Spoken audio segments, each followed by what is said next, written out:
Field পুরোপুরি তৈরি হয়নি।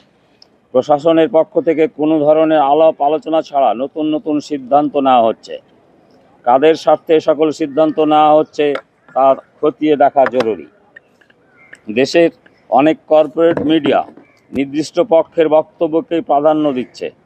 অন্যদের মতামত যেভাবে প্রতিফলিত হচ্ছে না, এটি নির্বাচনের ভারসাম্য নষ্ট করছে। কোনো প্রার্থীকে পরিকল্পিতভাবে হেনস্থা করা হলেও বিশ্ববিদ্যালয় নির্বাচন কমিশন এ নিয়ে কোনো সতর্ক বার্তা দিচ্ছে না। দ্বিতীয়ত, আমরা লক্ষ্য করছি যে কিছু ক্ষেত্রে নারীকে রাজনৈতিকভাবে মানব ঢাল হিসাবে ব্যবহার করা হচ্ছে। নিজেদের পক্ষে আঘাত এলে সরব হওয়া, কিন্তু প্রতিদ্বন্দ্বী পক্ষের নারীদের বিরুদ্ধে যখন অবমাননাকর বা নারী বিদ্বেষী তৎপরতা চালানো হয়, তখন নীরব থাকা হয়। এ ধরনের দ্বৈত মানসিকতা নারীর মর্যাদার জন্য মোটেও ইতিবাচক নয়। তৃতীয়ত, ফ্যাসিবাদী মানসিকতা ও তৎপরতা দূর হয়নি।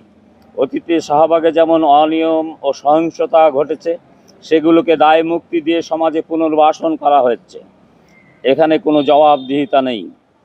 এর ফলে আবারও অস্থিরতার আশঙ্কা তৈরি হচ্ছে। আমরা লক্ষ্য করছি 2024 সালের জুলাই গণহত্যার সাথে সম্পৃক্ত বা সমর্থকদের পুনর্বাসন করা হচ্ছে।